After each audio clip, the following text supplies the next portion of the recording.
क्या मौन से, मानसिक मौन और वाचिक मौन से विरह की अनुभूति और प्रगाढ़ होती है? और बिल्कुल बिल्कुल 100% इसमें कोई एक भी परसेंट संशय नहीं, क्योंकि वाणी से सबसे ज्यादा अपराध बनता है।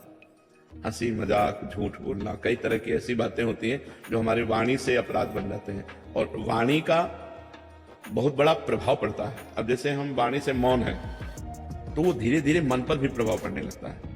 आप देखो कुछ दिन मौन, जैसे आप ना तो बोलने की जैसे तो एक उदासी छा जाएगी, अब बोल सकते नहीं तो फिर एकांत का मन करेगा कि हम किसी से मिले ना, किसी से जुले ना।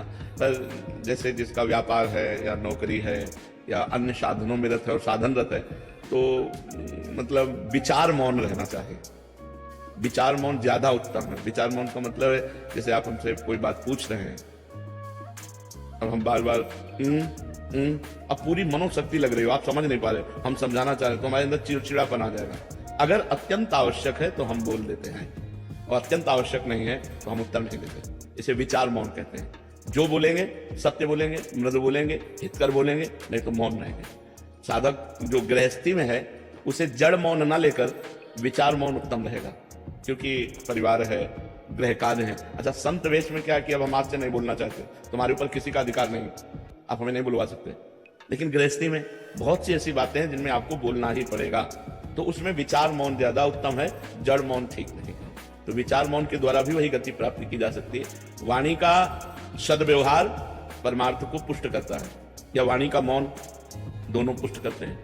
तो हम सदवाक्य बोल करके, सदव्यवहार करके अपने मन को निसंकल्प बनाए, अपने मन को मौन की तरफ ले जाए। मन को मौन की, मन का संकल्प रहित हो जाना ही सच्चा मौन है। तो इसके लिए वाणी का मौन सहयोगी है, पक्का सहयोगी, क्योंकि अपने लोगों ने इसका आश्रय लिया है, इसका सहारा लिया है। आज भी है, शाम टाइम हमको, इस समय तो हमारा ये सेवा रहती है, इसके बाद फिर हम कोशिश करते हैं कि हमें मौन ही रहना पड़े। इशारे से बात कर ली, जैसे कोई बात है कि आप अगर बहुत बोलना हुआ तो 2 शब्दों में बोल दिया, शांत अपने सुमिरन चिंतन में। तो ऐसा है, व्यवहाररत उपासक को विचार मौन रहना चाहिए। हाँ, सबको चाहिए। हम व्यर्थ में क्यों बोले, हम क्यों गाली गुप्ता करें, अपनी जवानबंदी करें, झूठ बोले, व्यर्थ में क्यों बोले।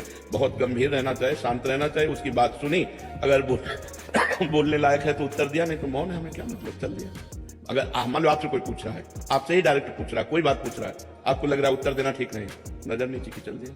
वो आदमी जो समझे, पागल समझे, अभिमानी समझे, जो समझे वो समझा करे। आप तो प्रपंच रहित हैं, और जो साधक है वो समझ जाएगा, बड़ा प्रवीण साधक है, अपने आप को कैसे बचाता है। देखो, मौन होकर बचा लिया, शांत, बिल्कुल बहुत जरूरी है। नहीं, वाणी से इतने अपराध बनते हैं कि लोग समझ नहीं पाते। वाणी से अपराध ही अपराध बनते रहते हैं, शरीर से और वाणी से ज्यादातर अपराध बनते रहते हैं। इसीलिए परमार्थ में उन्नति नहीं हो पाती। अगर शरीर और वाणी निष्पाप हो जाए तो मन बहुत जल्दी भगवान में लग जाए। इसीलिए देखो, संतों को देखो, बड़ा पवित्र स्नान, कपड़ा लत्ता सब पवित्रता से रहना, कि हमारा शरीर निष्पाप हो जाए, हमारी वाणी निष्पाप हो जाए, तो मन भगवान में लग जाए।